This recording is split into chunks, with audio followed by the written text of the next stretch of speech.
বার্ষিয়া প্রকাশনী এই বইয়ের স্টলটা হচ্ছে যে আমাদের এক বড় ভাইয়ের। সো এইটা আমাদের নিজেদেরই একটা স্টল বলতে পারেন। সো আমার পাশে তো দুইজন গুণী কবি সাহিত্যিক রাইটার বসা আছে। এই ভাইরা হচ্ছে যে আসলে আমাদের ইস্ট লন্ডন বেসের শিখর, এবং তাদের অগণিত লেখা গল্পের বই এবং কবিতা প্রচুর আছে। এই যে দেখেন, একটা ছড়ার বই, ছোট বাচ্চারা যেভাবে সরিয়ে সরিয়ে পড়ে সেটা।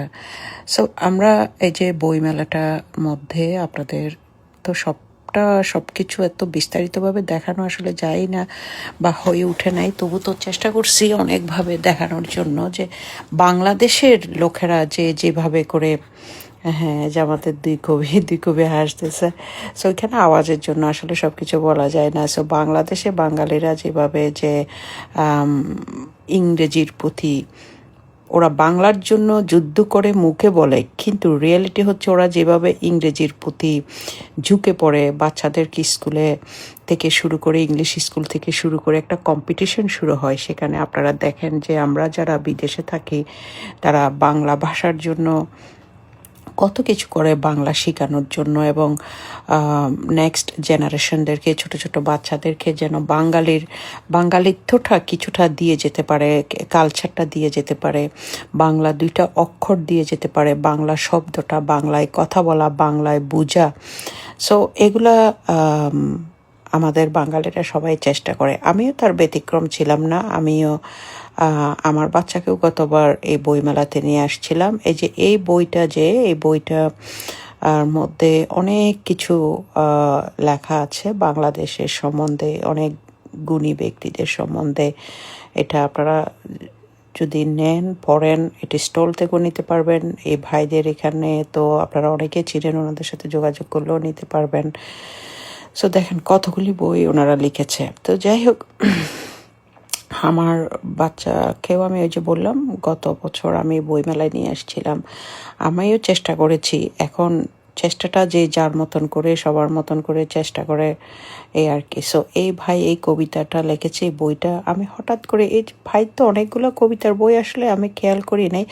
আমাকে অনেকে ইনস্ট্যান্ট কবিতা আবৃত্তি করতে বলে, কিন্তু আসলে আমি তো লেখি না, সুতরাং আমার কাছে কবিতা রেডি থাকে না এবং আমি প্রস্তুতও থাকি না যে কবিতা পড়বো। সো আমি বললাম যে কবিতার বই পাচ্ছি না কেন? তখন উনি বললো যে কবিতার বইয়ের এখানে অভাব নাই, কবিতার বই। সো বললাম যে দেখো, তো এই কবিতার বইটার নামটা অনেক রোমান্টিক একটা নাম দেখে আমি একটু ইমপ্রেস হয়ে গেছি যে এত সুন্দর নামটা। তারপর হচ্ছে যে কবিতার ভিতরে খুলে দেখলাম যে কবিতাগুলো অনেক মিনিংফুল এবং খুব রোমান্টিক কবিতা। এই যে আমাদের আরেক ভাই, যে আমার খুব পছন্দের, অনেক সম্মানী ব্যক্তি, উনি সাংবাদিক। তো ভাইয়ের একটা দারুণ হচ্ছে যে স্টাইল, সেটা হচ্ছে চুলের স্টাইল। ভাইয়ের চুল কিন্তু অনেক সুন্দর। উনি কথা বলবে হচ্ছে চুল দিয়ে, সব কিছু চুল দিয়ে। সো এই জিনিসটা খুবই আকর্ষণীয়, এবং ওইটাই বলছিলাম, ওইটা নিয়ে আমরা মজা করছিলাম।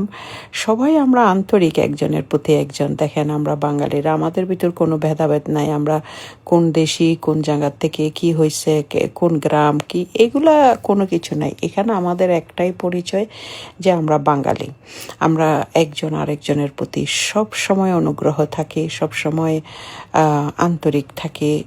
যে জায়গার থেকে যেভাবে পারে সেভাবে একজন আরেকজনকে সহায়তা করার চেষ্টা করি। আমাদের পরিবেশটাই এরকম। এই যে দেখেন আপনারা, যে সবার হাসি খুশি, সবার দুষ্টুমি, সবাই সবার কাজগুলি রেখে সময় বের করে, এই যে এটা হচ্ছে আত্মার তৃপ্তি। এখানে সবাই আসে, এই বইমেলাটা বছরে একবারই হয়। সো এটার জন্য অনেকে আশা করে বসে থাকে। এখানে অনেকের সাথে দেখা হয়, কথা হয়। দেখেন কত সুন্দর, সবার সাথে আমরা কিভাবে কথা বলি, কিভাবে মিলেমিশে থাকি। আমাদের বাঙালিরা সবাই, আমরা মনে হয় যেন একটা পরিবার, এখানে কোনো ভাগ নাই, একটা পরিবার। বিশেষ করে সিলেটি লোকজনেরা অত্যন্ত মানবিক, অত্যন্ত দয়ালু, অত্যন্ত ভালো মানুষ। ২-৪ জন কীরকম আছে সে কথা বলার সময় আমাদের আসলে নাই। আমরা নেগেটিভিটি ছড়াই না, আমরা পজিটিভিটি ছড়াই।